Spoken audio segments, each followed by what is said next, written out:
In this video, I'll show you how to overdraft my Wells Fargo account and explain if it's legal to overdraft your Wells Fargo account. To begin, open your Wells Fargo app and log in using your account credentials. Once you're inside, tap on the menu icon at the bottom of your screen. From the list of options that appears, scroll down and select Account Services. In this section, you'll see an option labeled Overdraft Protection. Go ahead and tap on it. On the next screen, you'll find a button that allows you to activate overdraft protection.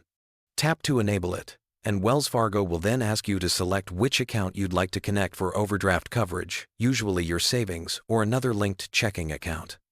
Once you've made your selection, press Continue to confirm, and the service will be activated right away. With overdraft protection turned on, Wells Fargo can automatically cover transactions when your balance is low. For example, if you're short on funds while making a payment with your debit card, the bank will temporarily cover the difference so your purchase still goes through instead of being declined. Later, when you deposit more money into your account, the negative balance is paid back automatically. It's also worth noting that this feature can help you avoid returned payment fees or embarrassing declines at checkout.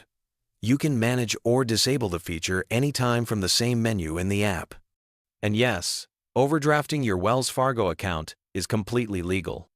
This isn't a loophole or trick. It's an official service offered by the bank to help customers handle small, short-term cash shortages responsibly.